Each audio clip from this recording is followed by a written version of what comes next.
écris, dis ce que tu as vécu, dis machin, n'aie pas honte.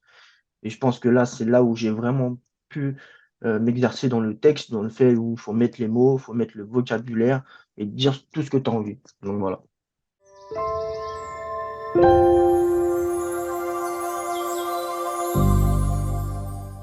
Bonjour à toutes et à tous, bienvenue donc sur ce nouvel épisode de Ne laissez pas vos rêves sans surveillance au format invité.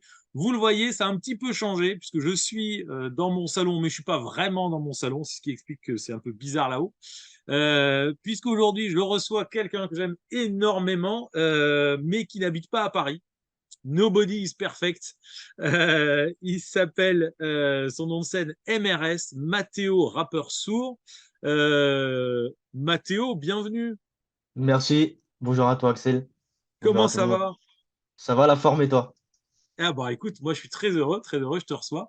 De même. Donc effectivement, ouais, on avait essayé de caler comment dire, une interview dans mon salon en réel, mais c'était un peu galère, donc on a fait un salon virtuel. C'est ça, je m'excuse. Bon, écoute Mathéo, on va passer une heure ensemble. On va échanger comme d'habitude les héros, les rêves, l'enfance, l'art, la création, plein de choses. Il n'y a pas vraiment de limite.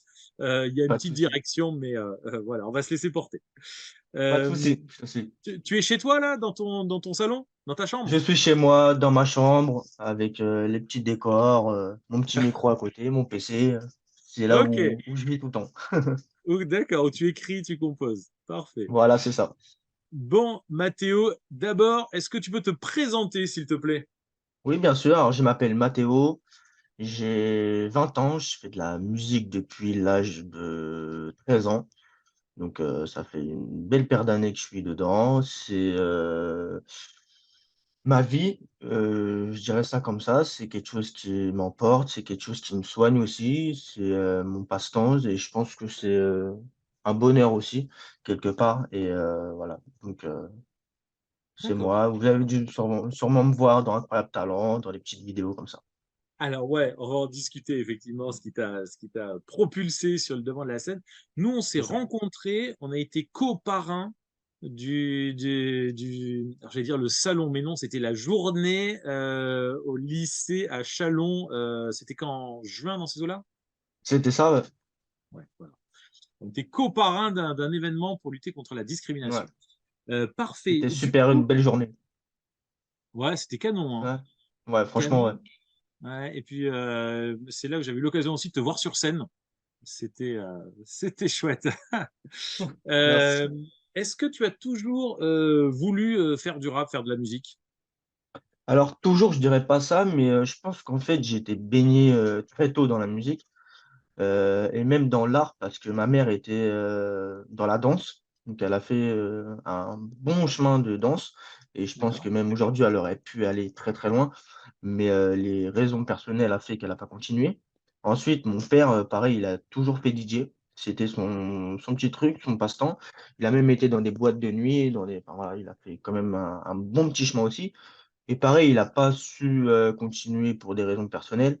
Et moi, je pense que déjà, j'avais cet esprit-là d'art, de musique, quelque part par là. Et en fait, un jour, c'était l'époque section d'assaut. Donc voilà, l'époque 2003.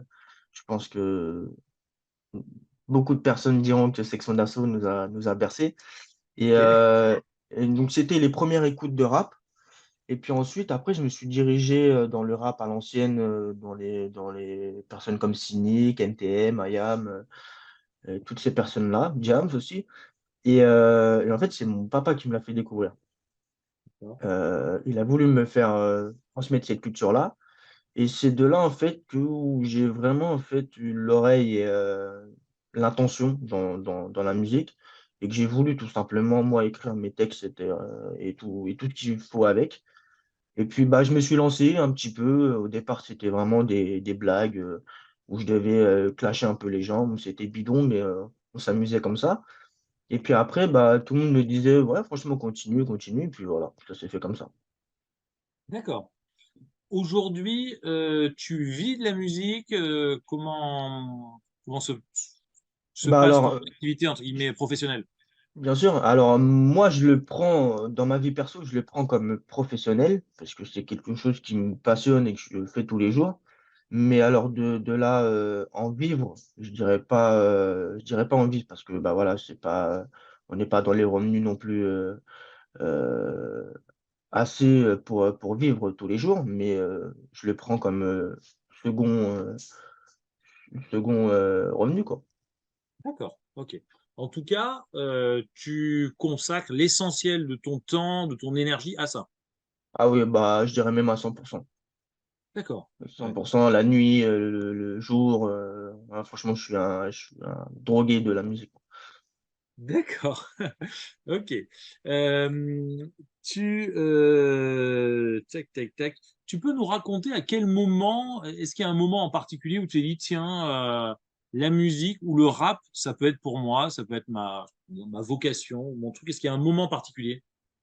Alors, je pense que ça s'est fait en plusieurs parties.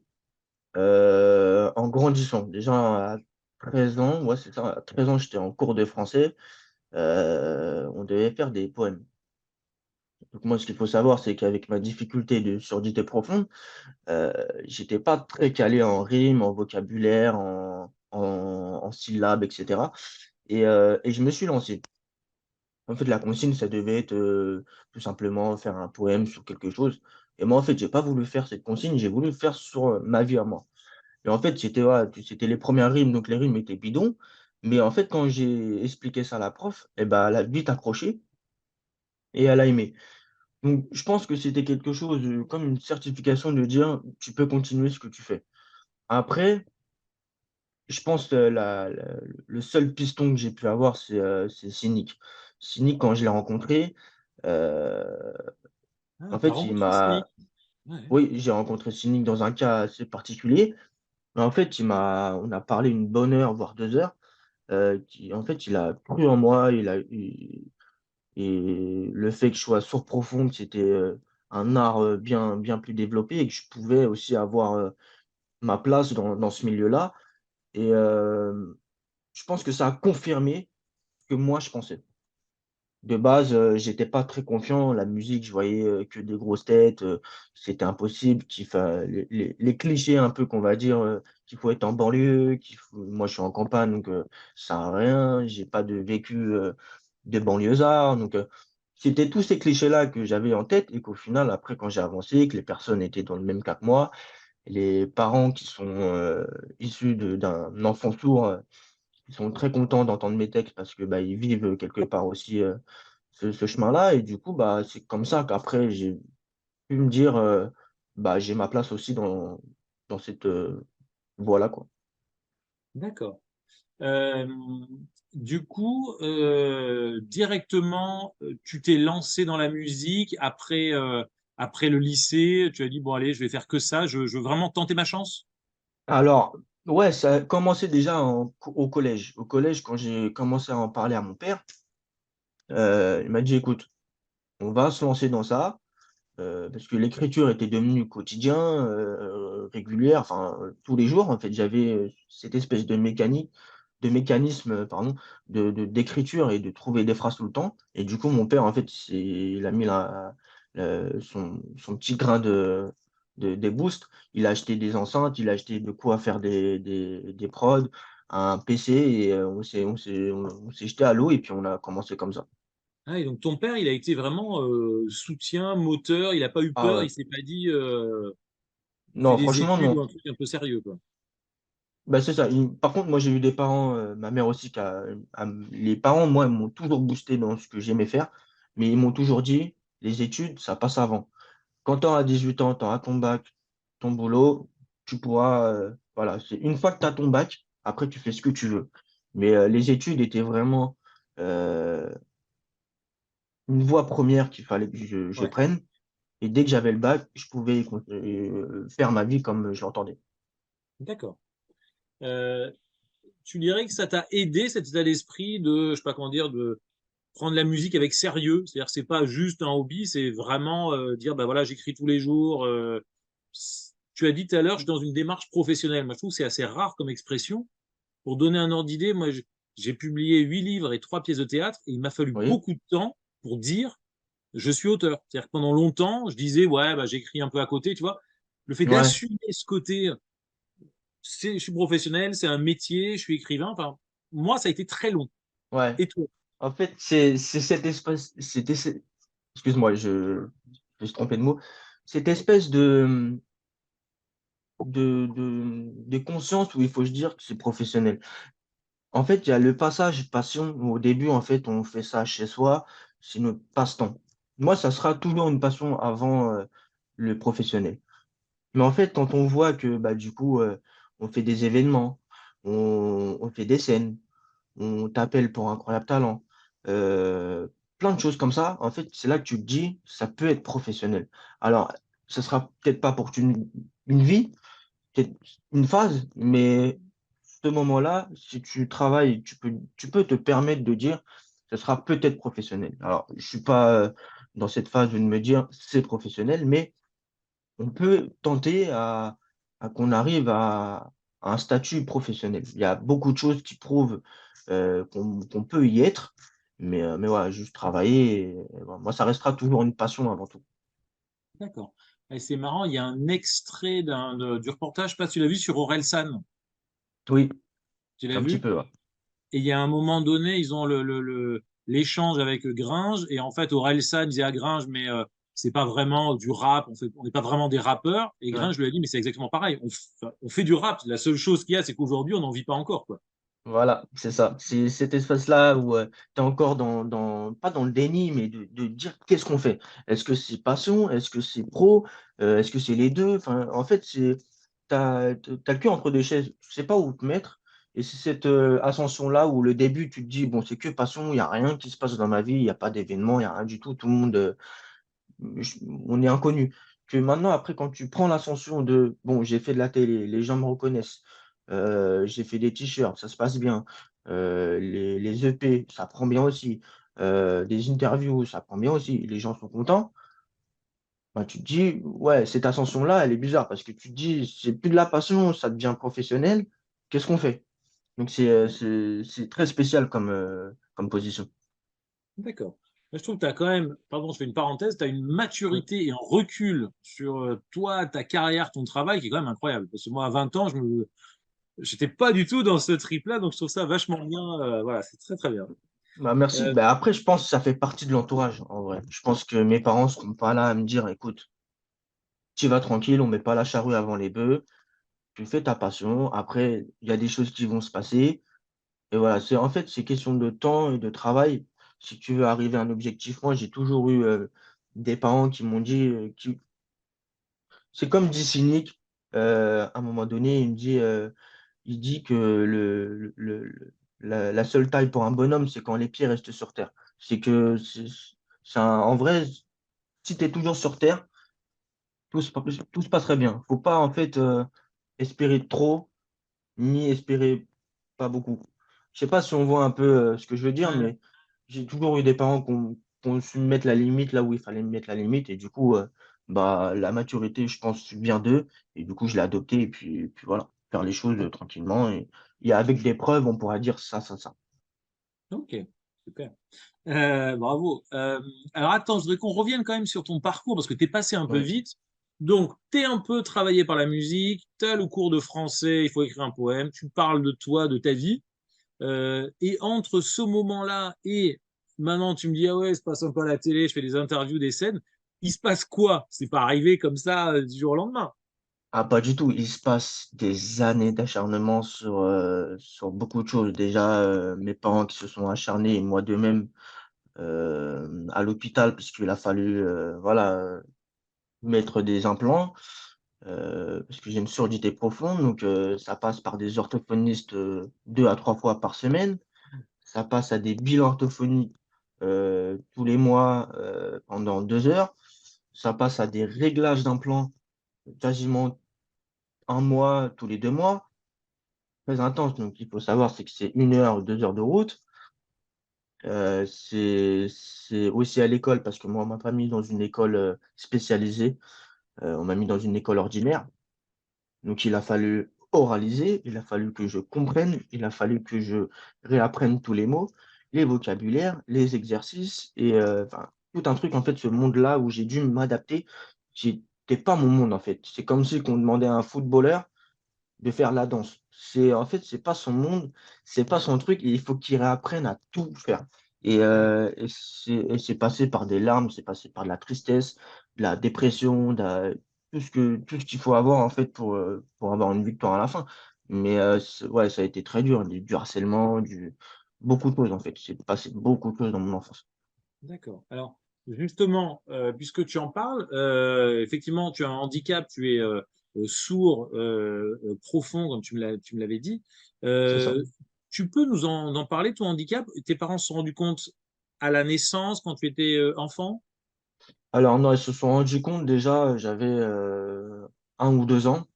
D'accord. Alors ça a été, des bruits de jouets de musique. Les jouets avec de la musique, moi, en fait, j'avais tendance à les coller. Heu, donc c'était très, en fait, flou pour mes parents de me dire: «Bon, bah, ils collent vachement, en fait, la musique».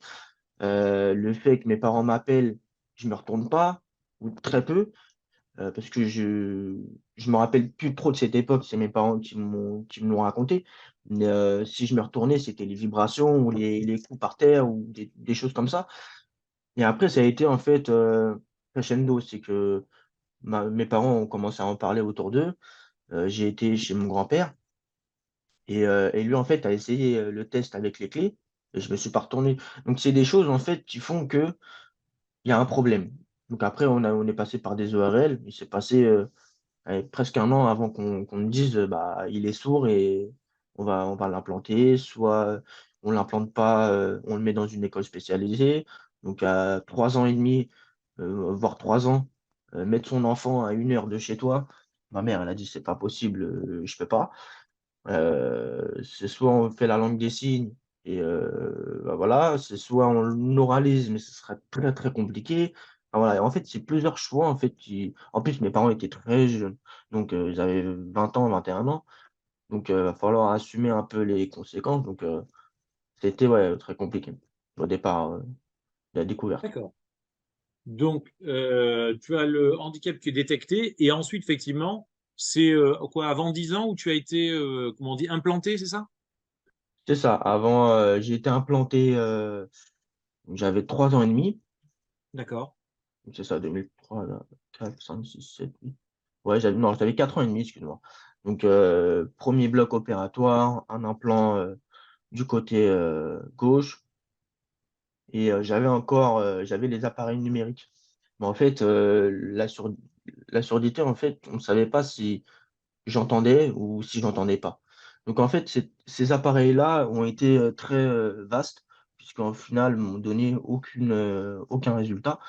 Donc je suis resté comme ça un bon bout de temps et après à 11 ans, j'ai pris moi le choix de me faire opérer de l'autre côté.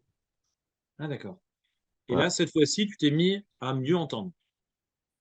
C'est ça. Alors mieux entendre, je pense, ça m'a servi de ce côté-là, mais aussi à pouvoir en fait, détecter les sons, mais en plus développé, en améliorant, là en fait ce que j'avais procuré comme travail de mes 4 ans et demi à mes 11 ans, heu, l'oralisation était là. J'y arrivais, mais c'était compliqué. Faut savoir que je disais, «Fromac», à la place de «fromage» à 6 ans et demi. Donc en fait, l'oralisation est venue très tard et après, j'ai pris une espèce d'ascension dans le fait que j'ai pu apprendre les sons, comment développer encore plus, les orthophonistes encore, parce que voilà, ça a été ça, c'était Ouais. très long et du coup, après, je me suis dit: «Bah, si avec ces bons résultats, avec tant d'acharnement, à 11 ans, bah, si je m'en mets un deuxième, je pense que dans 10 ans, on sera au top». D'accord. OK, Voilà. donc 11 ans, deuxième. Et alors là, c'est un peu ce que tu disais, c'est tu découvres un nouveau monde, un nouveau pays, quoi. C'est ça, c'est quelque chose où en plus moi j'avais pas de mentor, de fait de me dire: «Ah lui il a fait ça, moi je peux y arriver». En fait, je pense que le seul mentor c'était moi-même. C'est de me dire: «J'ai fait tant de travail de cet âge-là à cet âge-là, mais je vais pas m'arrêter tout de suite en fait». Moi je suis j'ai toujours des défis, alors des fois des défis à la con, mais de me dire juste, bah, non, en fait, tu peux le faire et que même si on te dit: «C'est impossible», alors moi, c'est les mots qu'il faut pas me dire, «C'est impossible», je vais le faire. Donc c'est des choses, en fait, c'est vraiment des défis à faire et que, bah, ça m'a tellement, boosté et du coup, au final, bah, j'ai des bons résultats avec, du travail. OK, super. OK, donc du coup, maintenant aujourd'hui, tu entends quasi normalement, tu es, Alors normalement, je saurais pas vous dire parce que j'ai jamais été entendant, ouais, mais moi, j'estime que et puis plusieurs personnes me l'ont confirmé, c'est que, bah, j'arrive à comprendre, je parle bien, je je pense faire des belles phrases quand je m'exprime, dans l'écriture, je confirme. fais de la musique. Donc je pense qu'il y a beaucoup de choses qui font dire que, bah, oui, je pense que je me débrouille bien aujourd'hui, mais mais voilà. Pardon de te couper, ça vient de là, ta passion pour les mots, pour, l'écriture, pour le sens, tout ça?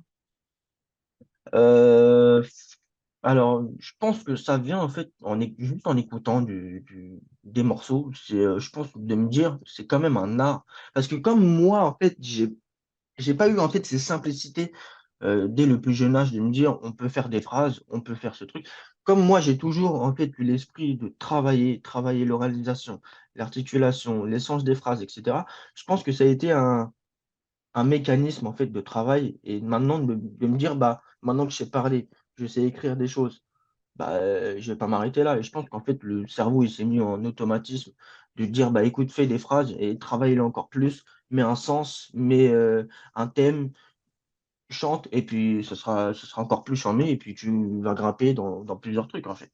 Donc c'est une espèce en fait moi toute ma vie depuis petit, une ascension mais qui s'arrête jamais dans des objectifs ou des choses comme ça. Admirable Mathéo, admirable. Merci, Hem, c'est gentil. ah non, mais c'est sincère. D'accord et du coup, probablement, c'est peut-être un peu comme ça que tu t'es forgé un caractère à dire, tu l'as dit tout à l'heure: «Si on me dit impossible, j'accepte pas». C'est Heu, ça. C'est Cette ça, espèce puis de enfin, persévérance, détermination qu'il faut pour, la musique, enfin n'importe quel métier «artistique» entre guillemets. c'est ça, je pense qu'en fait, il faut passer par, la détermination, la persévérance, sans par contre, attendre une victoire. C'est que moi, je me suis toujours mis dans la tête, c'est que tu travailles en fait, il faut être fier de son travail. Il faut pas être fier du résultat à la fin. On sera fier plus tard, mais sur le moment, ça va être la persévérance, la détermination et plein d'épreuves en fait qui font que, bah, tu des épreuves de tristesse ou des épreuves de joie qui vont t'aider en fait à t'emmener dans une voie positive au final. OK, très bien. Heu, Tu es donc là au collège, 13e, c'est quoi? C'est quatrième à peu près? Ouais, c'est 5e, 4e? 5e. 5e, 4e, Ouais, OK. 12-13 ans, ouais, c'est ça. Milieu du collège, OK, et donc du coup, la prof t'encourage à, entre guillemets, «écrire». Est-ce que tu te rappelles de ta première scène? Ouais, je me rappelle, ouais, ma première scène, j'avais, je me rappelle même plus. Heu, je pense que c'était il y a 3-4 ans, donc je devais avoir, 17 16, ans. ouais, Ouais, 16-17, 16-17 ans, il me semble. OK. Donc Raconte, 1re scène. raconte! 1re scène, alors, je me rappelle si la démarche en fait, ce qui enfin c'est maintenant je me rappelle, c'est marrant, mais, en fait en cours, j'étais, accompagné d'une, interprète, en langue des signes, une interface de communication et en fait, ce qu'il faut savoir, c'est que, bah, elle a toujours vu que j'étais dans la musique et aujourd'hui, je l'ai encore en contact et quand elle a su que je faisais de la musique et cetera, elle a attendu un petit peu que je prenne un petit niveau avant de faire de la scène et en fait, un jour, elle s'est dit: «Bah, je connais», parce que son mari travaille dans la musique, elle me dit: «Je connais quelqu'un qui peut t'offrir une scène. Est-ce que tu veux la faire?» et moi, en fait, bah, j'ai dit: «Oui, bah, oui, bien sûr, je vais le faire, c'est un OK. truc de ouf».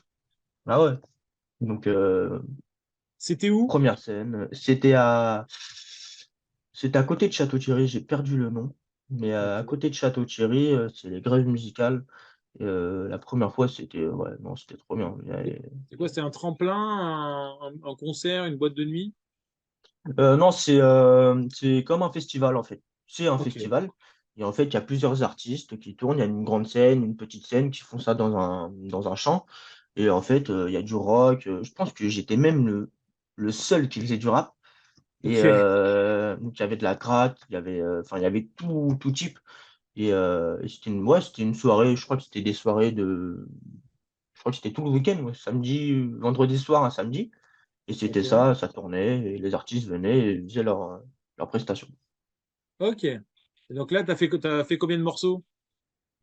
Oh là, je crois que j'ai dû faire, 5 morceaux, quelque chose comme ça. Le kiff déjà? Ouais, le kiff, franchement, ouais.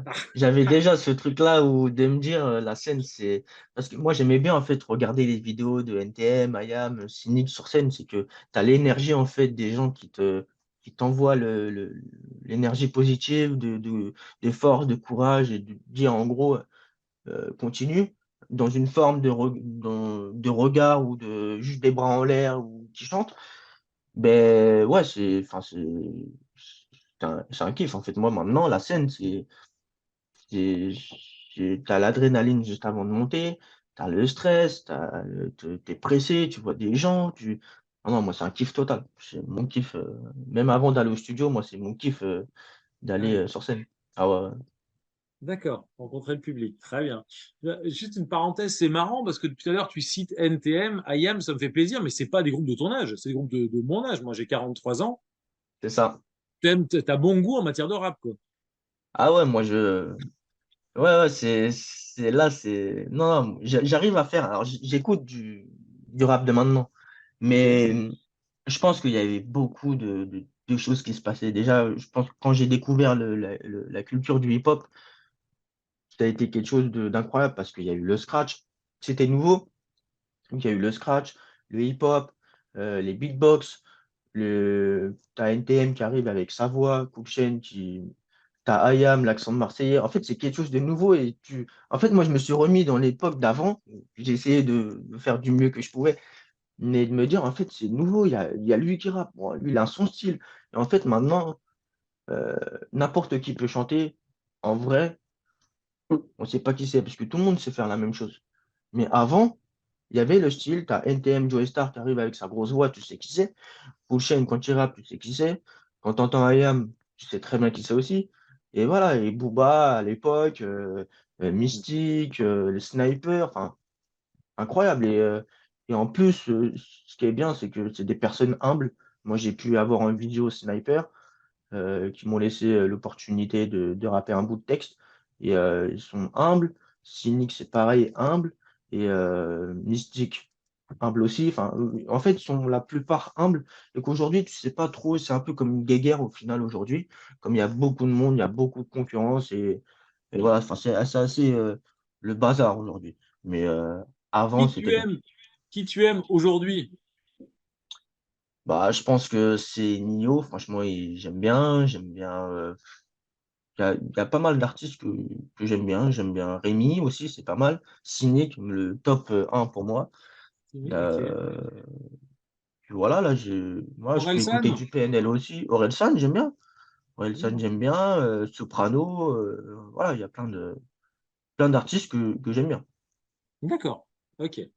Euh, pour terminer sur ton parcours, avant qu'on revienne à nos jours, tu as parlé aussi de harcèlement à l'école. Tu as Ouais, été embêté, harcelé du fait de ton handicap? ouais, beaucoup. Ça a été déjà, je pense, de la maternelle jusqu'au collège. C'était l'harcèlement avec les élèves, donc entre élèves. Ouais, ouais, j'ai vécu des choses pas beaux à voir. Je suis rentré avec des bleus. Je Ah disais à oui, mes parents carrément. que c'était le dos rempli de bleus. Je disais à mes parents que je suis tombé au foot. Et en fait, c'est marrant parce que c'est une espèce d'atmosphère qui est pas normale, mais une fois que tu le vis, en fait, tu dis rien. Tu as l'impression que c'est normal de vivre ça, mais pas du tout. C'est quelque chose de vraiment très bizarre et compliqué à t'en sortir parce que c'est méchant, c'est un fond méchant, tu te renfermes, tu dis rien. Enfin, c'est dangereux. Et moi, j'ai pas eu, je reconnais, maintenant, il y en a beaucoup, des enfants qui font des choses qui vont plus loin qui vont même terminer leur vie parce que c'est quelque chose de douloureux.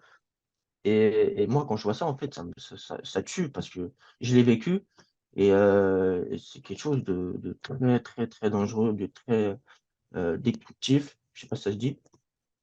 Et c'est vraiment pas bon. Donc ouais, j'ai vu ça en primaire avec les élèves. Au collège, c'était les profs qui me cassaient la tête.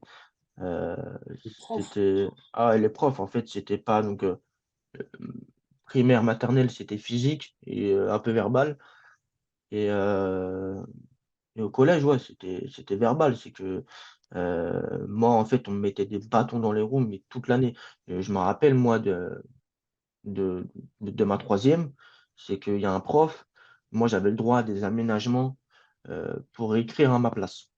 Donc c'était écrit, il y avait les dossiers de faits, il y avait enfin voilà, c'est et le jour où il a dû rendre les fiches, ben il m'a dit: «Non, c'est pas toi et tout, c'est pas possible, tu as triché, tu as une écriture de gonzesse, tu as des problèmes moteurs, c'est pas possible».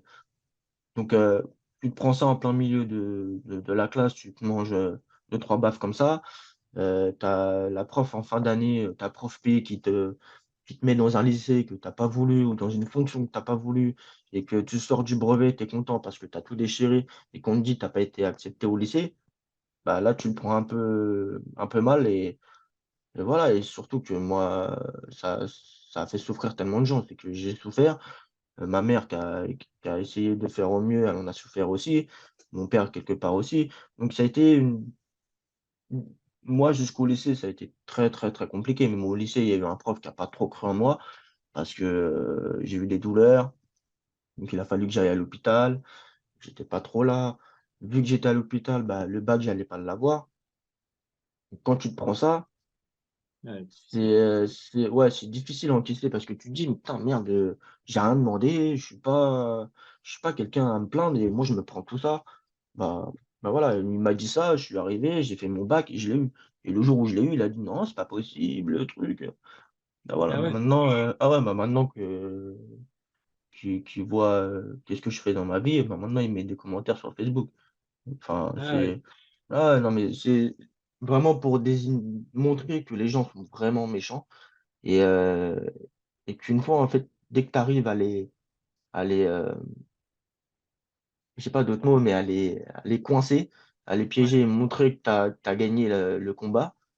Là, ils changent de visage. Donc c'est pour ça que je dis tout le temps quand les personnes viennent me voir, je suis pas bien, ils croient pas en moi, nin. Ayez confiance en vous, faites ce que vous aimez et montrez aux gens que vous êtes capable et le jour où vous ramenez le bac, n'importe quoi, là, ils vont voir le vrai visage. C'est que tu as travaillé, tu as au moins essayé. La victoire, c'est comme j'ai dit tout à l'heure, c'est pas la chose qui va te faire dire que tu as gagné. C'est le travail, la persévérance.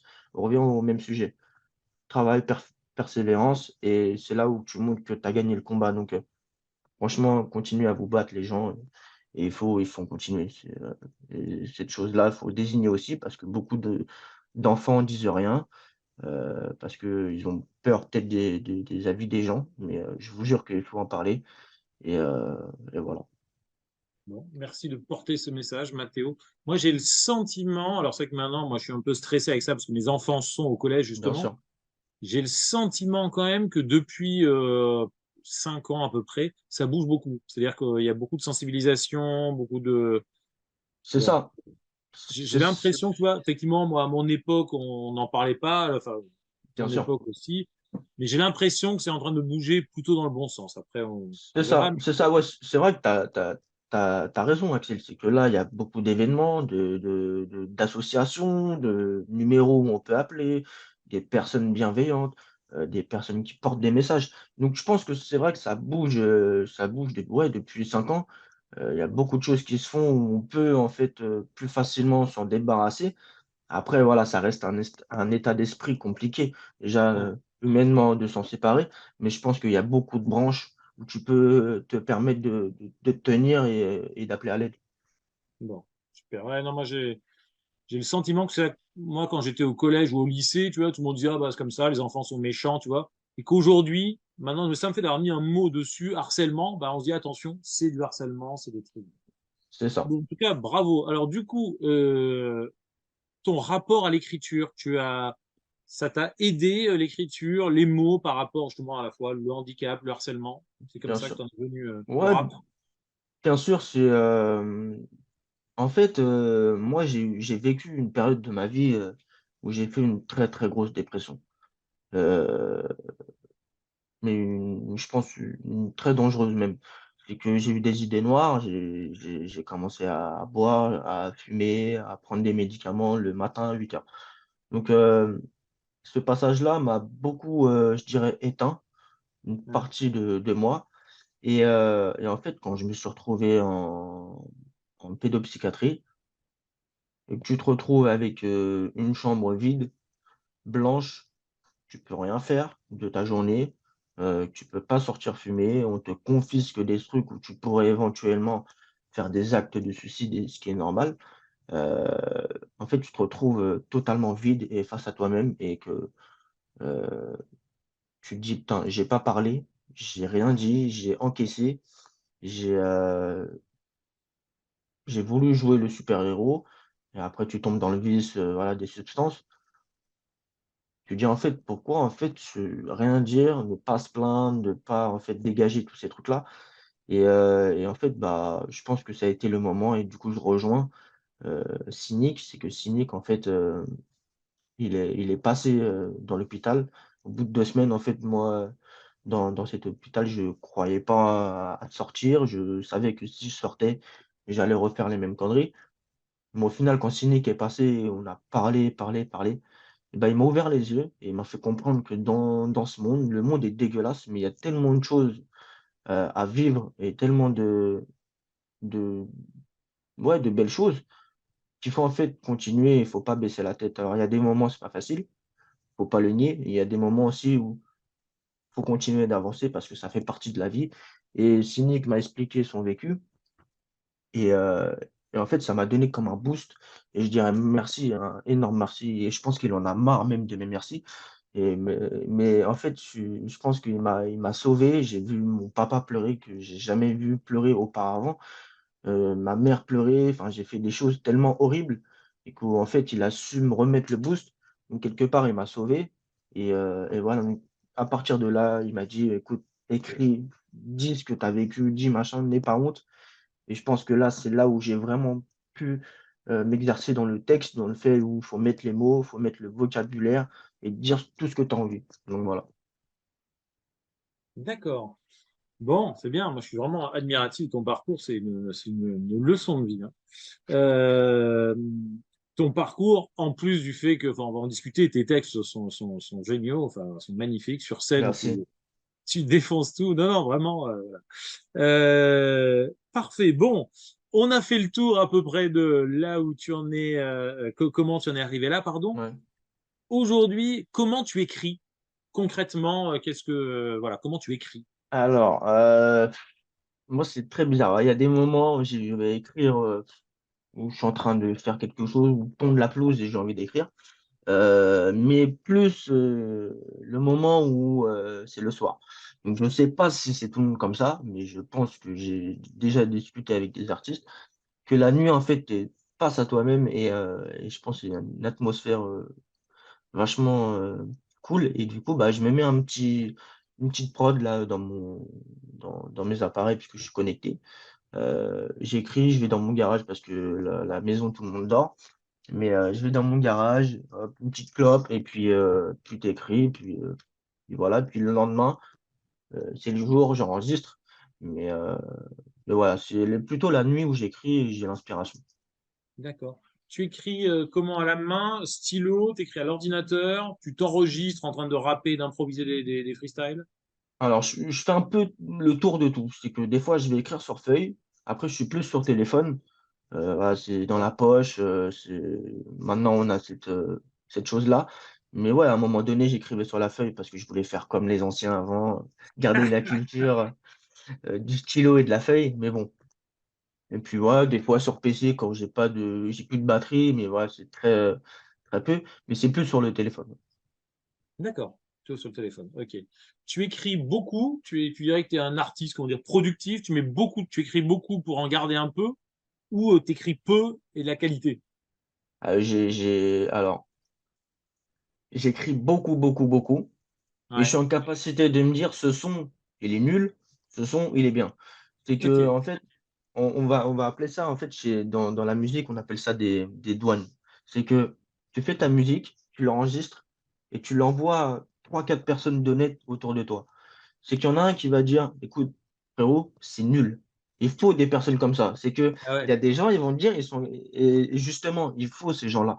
C'est pour ça, moi, quand je leur dis: «Dites-moi la vraie vérité». C'est que si ils me disent: «C'est nul», bah, c'est nul. C'est comme ça, c'est justement, c'est très bien et le jour où ces personnes-là me disent: «C'est très bien», c'est que le son, il est réussi. Mais si demain, je commence à envoyer tout et n'importe quoi que j'ai fait dans mon PC, bah, je risque de faire des dégâts des fois donc voilà, c'est j'écris tous les jours, mais j'essaye de pas de vendre, mais de donner aux gens, la qualité. Donc d'accord. voilà. Je Ok, cherche la touche de qualité à chaque fois. d'accord. Ok, donc tu écris beaucoup et tu en gardes peu finalement. Voilà, c'est ça. Ok. Ok. Donc tu écris la nuit, tu dors, tu te réveilles le matin, tu relis tes trucs. Donc ce qui est mauvais, avant même d'envoyer à la douane, j'imagine ça reste dans l'ordi. Ce que Voilà. tu estimes bon, tu te dis tiens, je vais l'enregistrer. Comment ça se passe?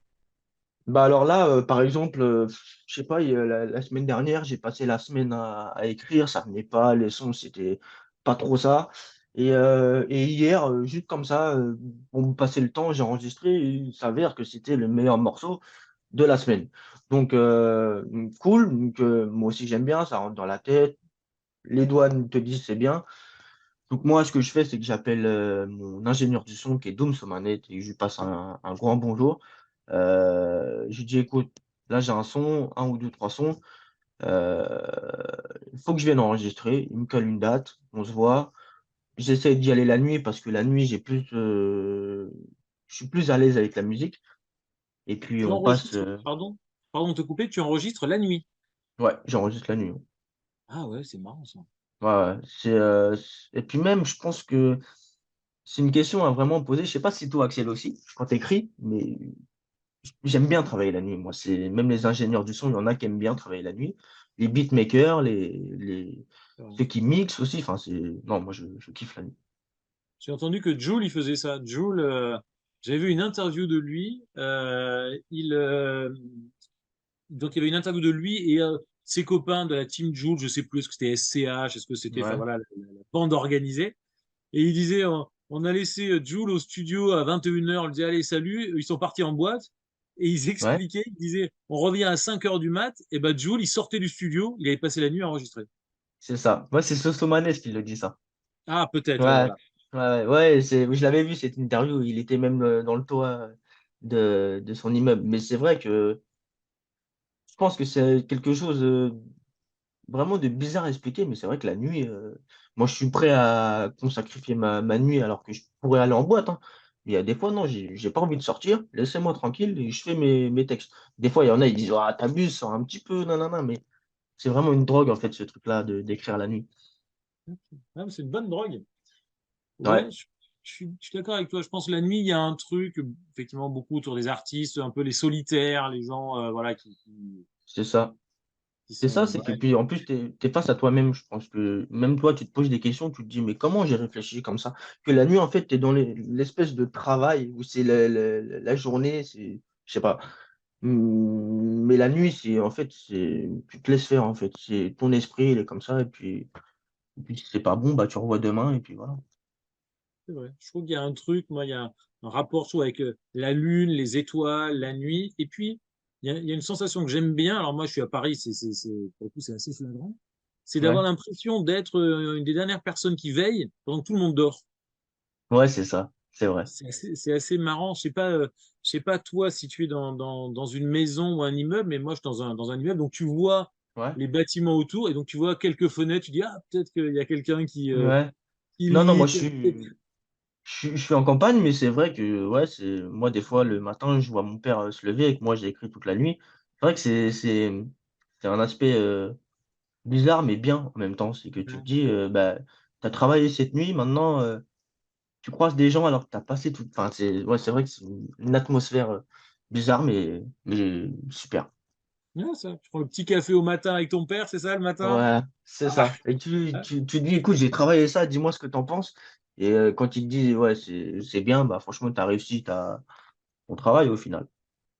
super. Donc Non, non, ouais, t'as raison. Et puis c'est ça. Et puis c'est pas une nuit passée à bah, tu disais là, aller en boîte, jouer aux jeux vidéo, faire des trucs finalement ou qui te laissent vide. Tu vois, le fait d'écrire, C'est ça, tu es c'est ça, content d'avoir écrit, moi, je trouve. exactement. Franchement, je suis du même avis. Bon, donc, par contre, tu m'as dit tout à l'heure, tu as un micro, tu as des trucs, tu enregistres un peu chez toi, dans ta chambre, dans ton garage, ou Non, juste pour garder mémoire? j'enregistre là, j'ai mon Ah petit ouais, micro qui est juste là, posé sur en plus, c'est même pas un, comment on appelle ça? Les trucs pour poser le micro. C'est pas pour poser le micro, c'est c'est pas un pied pour, de bon, micro. voilà, c'est ça. C'est pas un pied de micro, mais un truc pour brancher les enceintes, à faire Ok. tenir les enceintes. Donc, voilà, c'est même pas le, enfin voilà, c'est un truc à l'arrache. Je me suis fait un home studio, des enceintes, mon PC, et voilà, Est-ce, j'enregistre comme ça. est-ce que, comme on voit dans tous les reportages, tu enregistres dans un placard? Non, non, moi, j'enregistre pas dans un placard. Parce que partout, on voit ça, Non, tous non. les gens qui rappent, ils se font une espèce de placard, tu sais, avec des coussins partout pour que ça soit Ouais. capitonné. Non, tu fais pas ça, toi? Non, non, moi je fais pas ça. En fait, moi ce que je fais, c'est que je fais juste la maquette, même si le son il est dégueulasse, juste pour me dire j'ai fait la maquette, elle est bien, je sais à quoi ça va ressembler quand je vais aller au studio. Parce que moi je sais pas mixer, je fais des petits trucs, des effets, mais je sais pas mixer. Donc si je devrais mixer, je pense que c'est vrai que le mieux à faire, c'est de se mettre dans un placard avec des coussins pour camoufler tous les sons, les bruits de fond. Mais moi je suis pas dans ce truc-là. C'est que moi je fais mon son, j'envoie ça à mon ingénieur du son où il me dit: «C'est bien, vas-y viens» et puis voilà, c'est comme ça. Ok, d'accord. Et donc, lui, ton ingé son, il a un vrai studio. Ah ouais, lui, c'est un vrai studio. Il a enregistré, Naps, Ninho, Ah ouais.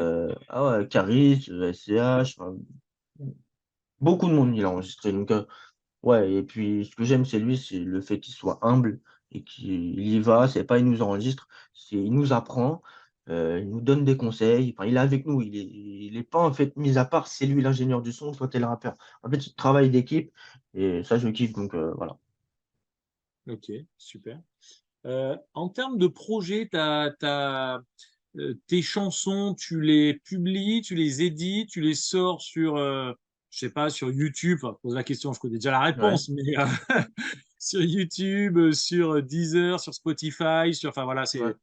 qu'est-ce que tu en fais en Là, fait? bah, il y a eu un projet où j'ai mis du temps à sortir parce que je ne savais pas comment faire. Mais, j'ai sorti mon EP, mon autobiographie sur, YouTube, sur, Deezer, Spotify, Apple Music, enfin tellement de plateformes et voilà, donc c'est dispo. Là, c'était vraiment les premiers morceaux que je faisais à 14 ans jusqu'à, 16-17 ans où, voilà, le vocabulaire, c'était pas trop développé. Là, j'essaye de refaire un autre projet, je pense un EP aussi, heu, pour montrer que voilà, on a évolué et voilà, je pense revenir avec pas un thème différent, mais une évolution, un clip et voilà, montrer qu'on est toujours là. Très bien. Ouais, tu racontes ton parcours en musique, quoi. C'est ça. Tes clips, c'est toi qui les tournes, c'est toi qui les, je sais pas comment dire, qui les fait tout seul ou Bah, comment tu alors sais pas. à l'époque, ouais, c'était moi qui les tournais, enfin, franchement, ça me fait rigoler maintenant. Mais, mais maintenant, j'ai des contacts, j'ai des gens qui connaissent, des gens que je connais et qui font du très bon boulot. Donc, histoire de professionnaliser Ouais, le projet, c'est le mieux que j'aille vers eux et qu'ils fassent le truc parce que si moi je le fais, à un moment donné, ça va pas coller dans le message. ouais. Il y a un moment, bah, tu passes des caps, quoi. C'est ça, parce qu'il faut faire les choses sérieusement. Ouais, c'est ça. Ok. Euh, Tu as accédé à une certaine notoriété en passant sur, c'était quoi, la Nouvelle Star? Non, Non, la France, pardon. c'est ça. La France a un incroyable talent. Raconte-nous ça. Alors, ça c'est pareil, pour dire, on peut dire que c'est professionnel, mais, c'est qu'en fait, j'ai fait un concert à Montmirail, donc c'était le 17 juin, si je me trompe pas. J'ai fait un concert là-bas. Avant, il y a eu, des passages sur le journal où il y avait moi, Mathéo, nanana, sa vie, c'est ça. Donc j'ai fait le concert et il y a eu un autre article. Donc il y a eu un artiste qui a chanté, nanana, ça fait du bruit et un jour, je me pose sur mon petit canapé, je regarde Instagram et je vois des tonnes de messages. Donc je réponds à quelques-uns, c'était bien, nanana, merci. Et Après ton concert. après mon concert, le lendemain ou 2 jours après. Euh, et je vois un message, et donc Emeline Gay, si je me trompe pas, qui me dit, écoute, je suis casteuse de La France a un incroyable talent, j'ai adoré ce que tu fais, ce que tu proposes, faut que tu viennes. Alors moi j'ai dit non, c'est pas possible. C'est M6, c'est la télé. Moi j'arrive, je fais juste un concert. Ouais. On me sort ça, genre il n'y a pas de casting à faire, il n'y a pas de. Je suis allé voir ma mère, j'ai dit mais c'est vrai ça ou. Elle me dit bah écoute, on va voir. Donc du coup, elle s'est chargée. Ma mère, elle est dans l'ombre, mais elle me donne beaucoup de force aussi, beaucoup de courage. Elle m'aide pour tout ce qui est papier, etc. Donc elle s'est occupée de ça. Elle est Et elle m'a agente. dit, c'est ça. Elle est dans les papiers et mon père est dans la musique. On est une petite boîte, mais cachée. Et, euh, et en fait, il s'avère que bah, c'était vrai et que il y avait même le directeur qui appelait ma mère pour dire ouais, il faut Mathéo, il nous faut des sons, il faut qu'il vienne, il y a la date, il faut qu'il vienne, etc. Et ouais, non, moi je me suis dit, waouh, c'est chaud, dans 1 mois, je passe dans la télé, je tourne. Et là, il va falloir faire les choses sérieusement parce que là, c'est la télé, c'est beaucoup de monde. Et puis le stress, là, par contre, j'avais une bonne dose de stress. Donc, j'y suis allé. Et moi, en fait, je me suis pas dit, faut que je gagne, il faut euh, que je m'invente un personnage. En fait, j'ai fait pour moi euh, et quelque part remercier un peu mes parents parce que du coup, je sortais de la dépression un petit peu avant et j'avais écrit le morceau avec ma petite sœur. Et du coup, c'était un moment où je voulais vivre avec elle, vu que j'ai la chance que ma sœur m'a aidé dans un thème d'écriture assez particulier. Et du coup, bah, c'était un peu un clin d'œil de dire, bah, avec cette histoire-là, on l'a ramené ici. Et c'était tellement, tellement beau et chouette. Du coup, bah, j'ai voulu faire venir ma sœur interpréter le morceau Milan, qui est disponible sur Deezer et Spotify. Euh, et voilà, on en est très fiers. Et le fait de ne pas avoir gagné ou avoir des. Enfin, moi, franchement, c'était pas mon but. Je cherchais pas la gloire ou des choses comme ça. Mais plutôt de me dire l'histoire, on l'a ramené ici. On l'a proposé à tant de personnes et j'en suis fier au final. C'était une belle conclusion. Ouais, c'était un très beau moment avec ta sœur, le moment, et il est d'ailleurs sur YouTube, il est très, très émouvant. Ouais, c'est vrai Euh, que même moi, quand je le regarde, j'ai un peu le trac, c'est vrai. Ouais, non, non, super. Justement, quels sont tes héros, tes héroïnes? Quels sont les gens qui t'inspirent, qui te donnent envie de te battre, que ce soit des artistes, des gens réels ou fictifs, ou voilà. Alors, moi, je suis pas trop dans le monde fictif ou des personnes qui n'existent pas. Je pense que déjà, tout premièrement, depuis la naissance, c'est mes parents. Mes parents, ça a toujours été mes modèles. Même, il fallait que j'ai la même vie qu'eux. Donc, c'était vraiment, j'étais euh, inspiré, mais d'une puissance inexplicable par mes parents. Mais dans la musique, ou aussi dans la vie personnelle, le fait voilà, de plein de choses, c'est Cynique qui m'a tellement aidé, je le répète, euh, du studio, de la musique, de me faire croire en moi. Il est présent aussi dans, mon- dans, mon- dans ma vie aussi, redonne confiance en moi, il me booste. Donc voilà, c'est pas que la musique, mais c'est aussi dans la vie privée, il répond, il est là. Si j'ai besoin, il répond au téléphone. Donc voilà, ces héros, c'est mes parents cyniques, ma sœur aussi en secret, j'évite de trop le dire. Mais voilà, c'est ma famille et Yes et Nika, c'est tout. Ok, super, très bien. Euh, Quel est justement ton rapport au succès ou à l'échec? C'est important pour toi de développer ta carrière, percer, quelque chose qui te tracasse, ou tu dis je fais mon taf et puis advienne que pourra. Alors, l'échec, moi, faut le prendre bien. Alors, l'échec, il faut savoir l'avaler. Donc, si tu sais l'avaler, tu dis que l'échec, en fait, ça t'apprend. Donc, l'échec, c'est quelque chose de négatif, mais de super positif pour la carrière. Maintenant, le succès, moi, c'est que j'ai eu un très bon entourage. Ils m'ont dit, écoute, demain, tu as 3 millions, faut pas que tu changes. C'est que, faut pas que tu oublies d'où tu viens. Faut pas que tu commences pas à faire n'importe quoi. Le succès, c'est quelque chose qui te dit la musique, elle est bien, mais voilà. Mais sur ta vie perso, tu restes le même. Faut pas que tu commences à prendre le melon, un truc, voilà, c'est mauvais. Donc le succès, ça me fait plaisir, mais je sais, mettre une barrière. C'est que quand c'est la musique, il y a eu le succès. Mais quand c'est moi, je reste moi à la maison, je suis le même. Pas parce que je suis passé à la télé qu'il faut commencer à voilà, ou à plein de trucs. Donc la barrière musique, voilà, je sais la mettre, je sais me mettre des barrières, des voilà, des et je pense que c'est nécessaire. Parce qu'il y a beaucoup de gens qui sont détruits par ça et je trouve ça dommage parce que, bah, il y a des fois des belles personnes qui changent à cause de ça. Donc voilà, je pense qu'il faut savoir mettre des limites, compresser un peu les choses mauvaises, faire la part des choses et puis voilà, c'est le meilleur truc à faire pour moi.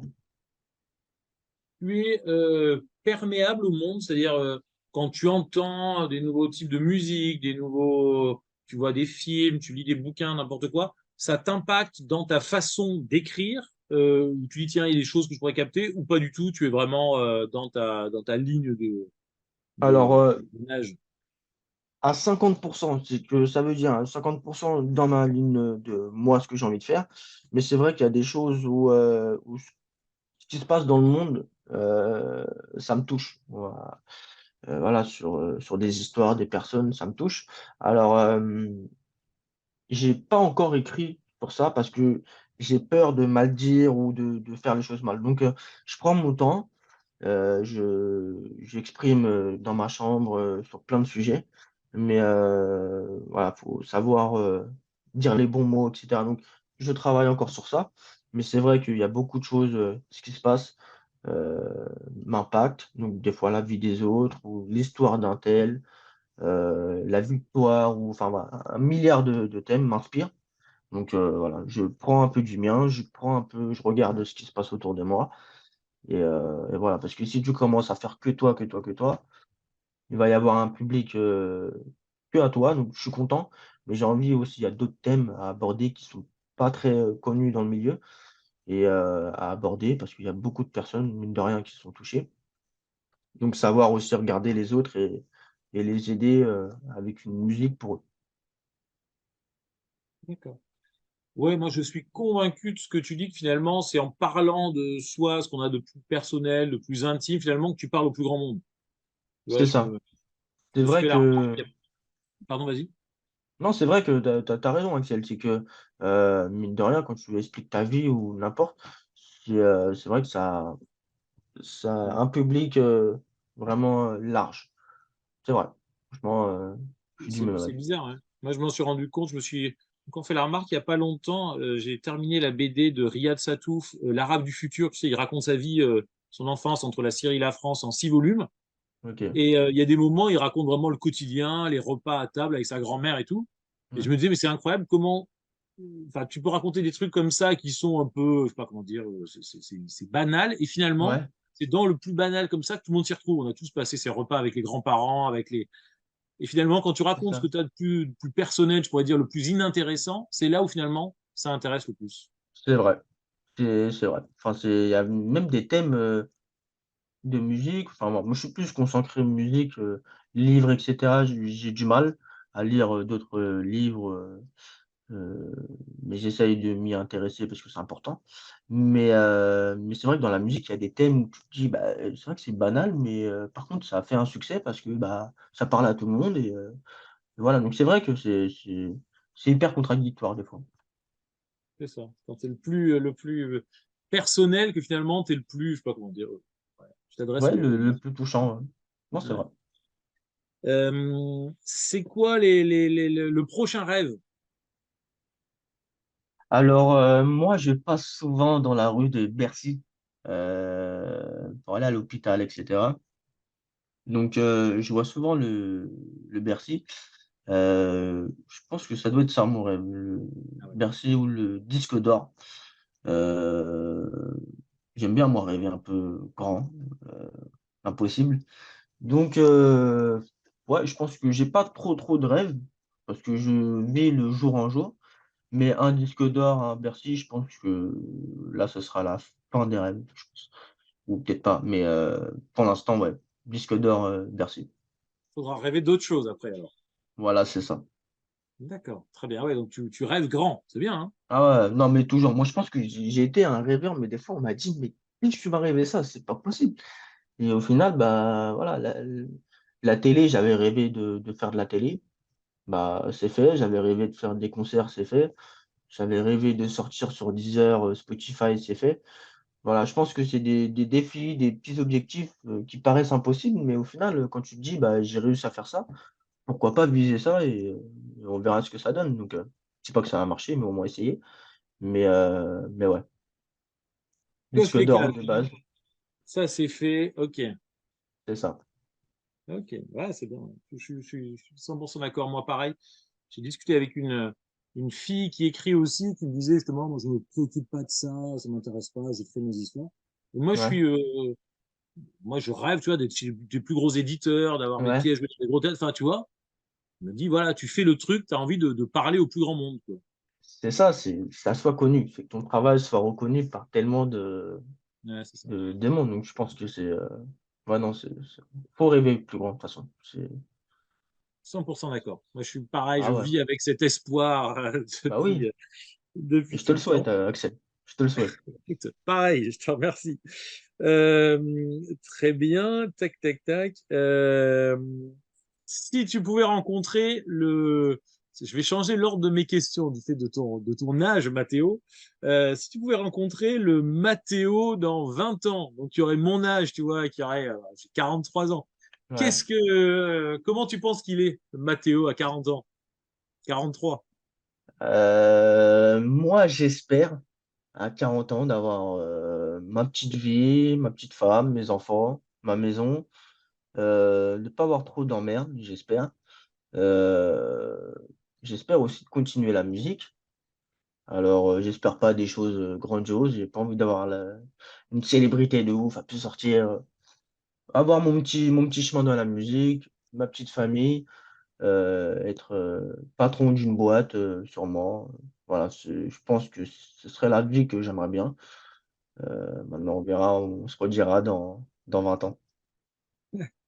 Ok, toujours la musique, toujours Ah faire les toujours, concerts, ouais, toujours.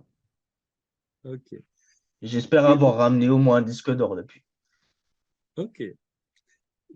Et du coup, comment dire, question en sens inverse, tu pouvais recroiser le petit Mathéo qui avait, alors on va dire 7, 8 ans. Mmh. Qu'est-ce que tu lui dirais ou qu'est-ce que lui te dirait à ton avis?